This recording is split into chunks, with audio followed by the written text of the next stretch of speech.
하지만 시간이 갈수록 당뇨가 악화된다는 것은 기정사실입니다.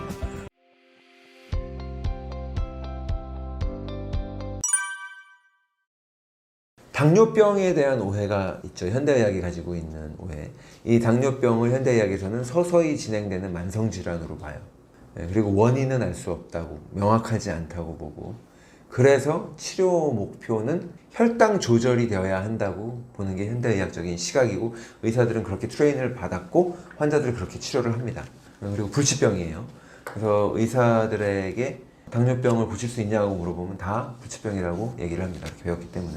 그냥 혈당만 관리하면 되는 거예요. 당뇨병의 진실을 말씀드리자면, 당뇨병이라고 하는 병은 치료 가능한 식습관 병일 뿐이에요. 그리고 병이라고 하면 안 되고요. 내 몸이 그 환경에 맞춰서 생리적인 반응을 일으킨 증상이 결과물인 것 뿐이거든요. 그리고 그 원인은 인슐린 저항성에 있습니다. 당뇨병을 병원에서는 이제 약물로 당을 관리하는 게 목표이기 때문에 치료는 목표가 아니에요. 그래서 처음에는 당뇨 환자들이 메포민 같은 약물을 처방해서 먹게 됩니다. 그 다음에 약효가 100% 안 됐기 때문에 좀 있으면은 약을 추가를 해야 돼요. 글리브라이드 같은 또 약물이 추가가 되고, 그래도 안 되기 때문에 시간이 가면 인슐린을 처방하고, 인슐린을 더 많이 증가하고, 여기까지 가는 시간이 사람마다 좀 다를 뿐이고, 식습관도 좀 조절도 하고 운동도 해서 좀 관리를 하는 분과 그렇지 않은 분이 속도가 당연히 다르겠죠. 근데 이 기간을 최대한 늘려보려고 하는 게 현대의학적인 접근이에요. 하지만 시간이 갈수록 당뇨가 악화된다는 것은 기정사실입니다. 그리고 실질적으로 모든 환자들이 그 길을 가고 있어요. 그래서 끝에 가서는 결국은 신장이 망가져서 심부전이 오고, 나중에 신장 이식까지 해야 되는, 그 전에 뇌졸중이나 심장마비로 사망하게 되는 이런 경우가 되게 많은 건데, 당뇨를 고치는 가장 쉬운 방법은 간헐적 단식입니다. 당뇨가 생기는 게 인슐린 저항성이 원인이라 그랬는데, 인슐린 저항성이 생기는 원인은 뭐예요? 인슐린이라고 하는 거는 혈관에 있는 당을 청소하는 역할을 하는 거예요. 세포에 넣어준다는 거예요. 그게 다 되지 않으면 간에다가 넣어준다는 거예요. 포도당을 우리가 음식을 먹어서 에너지를 쓰잖아요. 근데 인슐린이 그 포도당을 치워준다는 거예요. 인슐린이 하는 역할을. 세포에 넣거나 간에 넣거나. 그런데 이 포도당이 우리 근육이나 뭐 장기나 이런 세포에 들어가서 영양소로 쓰일 때는 더할 나위 없이 가치가 있는 영양소지만, 혈관에 있을 때는 독소란 말이에요. 혈관에 염증을 일으키고요. 또 이 당이 커가지고 돌아다니면서 조그만 모세혈관을 틀어막습니다. 모세혈관은 적혈구 하나가 들락날락할 정도의 작은 좁은 공간인데, 당은 커서 거기에 껴요. 그래서 모세혈관이 있는 곳에 당뇨 환자들이 문제가 생기는 거예요. 눈에서 문제가 생기면 실명이 되는 거고, 중력 때문에 당이 다 발 밑으로 내려가서 주로 다리를 절단을 많이 하죠. 괴사가 돼서 신장을 통해서 피를 거르는데, 그 피를 거르는 곳에 당이 덕지덕지 끼면 그 신장에 이제 문제가 생겨서 투석을 하게 되는 이런 상황이 되는 거거든요. 그 당을 인슐린이 처리를 해주는 건데, 우리 세포들은 당을 그냥 받아들일 수는 없어요. 우리 세포는 항상 보호를 받아야 하기 때문에 세포막이 이렇게 있고, 아무거나 함부로 독소나 이런 것들이 들어올 수 없기 때문에 당도 못 들어옵니다. 당은 독소라 그랬잖아요. 근데 이 당을 못 들어오지만, 이 당이 인슐린이 데리고 들어오면 그때 들어올 수가 있는 거예요. 그래서 우리가 음식을 먹어주면 그 당을 전달하기 위해서 인슐린은 쉴 새 없이 움직입니다. 당을 데리고 세포에다가 전달해 주는 거예요. 근데 인슐린이 매번 와가지고 당이 왔습니다. 택배기사처럼 띵동 했는데, 세포가 그 당을 받다가 더 이상 받을 일이 없는 거죠. 내가 운동을 안 하니까 쓸 일도 없고 당을 쓸 일도 없는데 또 갖고 오고, 또 택배도 못 빠지게 기다리다 한 번 와야 반갑지, 5분에 한 번씩 10분에 한 번씩 하루에 몇 번씩 오는데 똑같은 물건을 계속 갖고 오면 좋겠어요? 그래서 택배기사가 와서 띵동 해도 세포가 모른 척하고 집에 없는 척하는 거, 그게 인슐린 저항성이에요. 인슐린이 왔는데 인슐린을 거부한다는 거죠. 그렇게 되면 당이 이제 배달이 안 됐으니까 그 당을 간에다 넣는다 그랬죠. 그리고 지방에 저장하기 시작하는 거예요. 그리고 남아도는 게 혈관에 돌아다니는 게 이게 당뇨병이거든요. 이 상황을 없애려면 어떻게 하겠어요?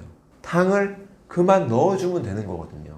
그러니까 소식을 해야 되고, 같은 걸 먹는다고 하더라도 당 수치가 너무 높은 음식들을 먹으면 인슐린이 쏟아져 나오니까, 그렇지 않은 음식, 채소를 먹는 것과 과일을 주스를 내서 먹는 거는 천지 차이죠. 과일 주스는 콜라랑 다를 바가 없는 그냥 설탕물 덩어리거든요. 당뇨 환자들에게는 치명적이죠. 사과 갈아 먹고 이러면 안 되거든요. 당뇨 환자분들한테는 그런 것들도 문제가 될 수 있기 때문에 또 전략적으로 간헐적 단식이 그래서 나오는 거예요. 시간을 제한을 해서 내가 하루에 5번 음식을 먹으면 혈당이 5번 오르게 되고 인슐린은 5번 나와야 되는 거예요. 근데 그걸 2번으로 줄이면 인슐린은 2번만 나옵니다. 그래서 간헐적 단식을 하는 거고요. 또 당질 제한식을 당뇨 환자들에게는 처방을 하죠. 당뇨 환자분들한테는 의사 선생님들이 음식을 소식을 조금씩 해가지고 여러 번 드세요 라고 말씀을 드려요.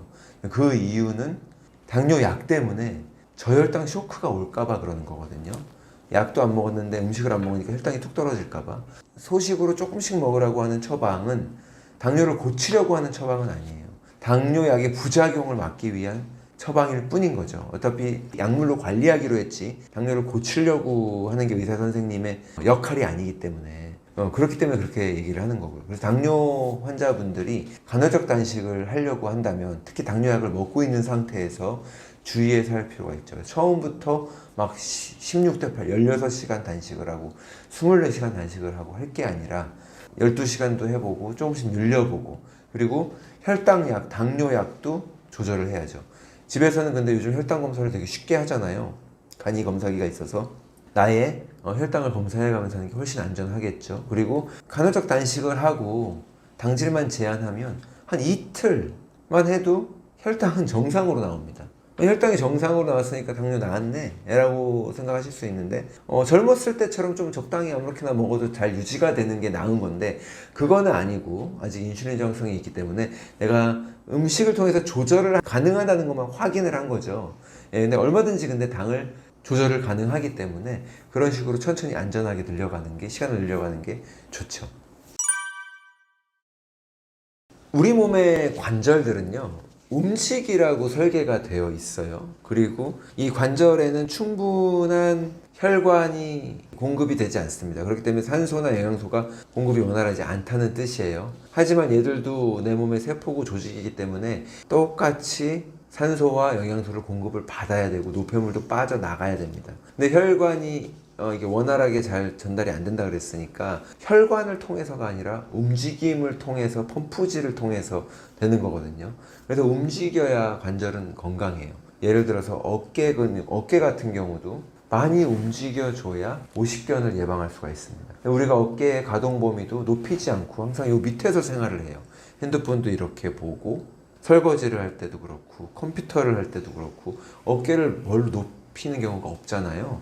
높은 거 천장에 있는 물건을 꺼낼 정도 그때 한 번 정도 손을 올리는 거지 심지어 머리를 감을 때도 90도밖에 안 올리기 때문에 충분히 내 팔이 귀에 닿을 만큼 머리를 올리는 경우가 거의 없거든요. 근데 그런 움직임을 많이 해주면 오십견 같은 거는 쉽게 예방이 되기 때문에 왜? 움직임이 건강하게 만들기 때문이에요. 디스크도 똑같습니다. 디스크도 다 하나하나 관절이거든요. 그래서 거기도 영양소를 공급받고 노폐물을 빠져나가는데 애로사항이 있단 말이에요.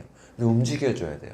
근데 앉아있는 자세가 제일 디스크에 안 좋다 그러죠. 또 이렇게 걸어서 뛰기라도 하고 걷기라도 하면은 용수철처럼 척추가 통통통 튀면서 영양소들이 공급을 받고 이 척추의 디스크들도 자극을 받아서 건강을 유지를 할 텐데 그러지 않고 가만히 앉아있게 되면 척추가 중력에 의해서 이렇게 눌리면서 오랫동안 눌린 상태에서 움직임이 없으니까 영양소 공급도 되지 않고 염증이 늘어나는 거예요. 그런 상태에서 생활이 계속되고 스트레스를 받으면 우리 몸이 스트레스를 받으면 뇌신경은 12쌍이 있는데 그 중에 11번이 이 목 근육을 수축을 시켜요. 목 근육이 이렇게 수축이 되면 꽉 눌리면 디스크가 이렇게 늘리겠죠. 척추가 압력을 주다 보니까 당기다 보니까 중력이 더해지는 거예요. 그런 것들이 문제가 됩니다. 또 목 근육이 아니더라고 하더라도 이 척추는 하나의 유닛으로 움직이기 때문에 목 근육의 이제 그런 움직임이 줄어들게 되면 컴펜세이션이라 그래가지고 척추의 아래에 있는 근육이 더 많이 활동을 해야 돼서 얘도 더 긴장을 하게 돼요. 그래서 어떤 사람은 바로 목 디스크, 어떤 사람은 바로 허리 디스크 이렇게 아픈 거죠. 근데 우리가 병원에 가가지고 너무 아파가지고 팔이 저려가지고 병원에 가서 검사를 했더니 디스크다 이렇게 나오는 경우가 있거든요.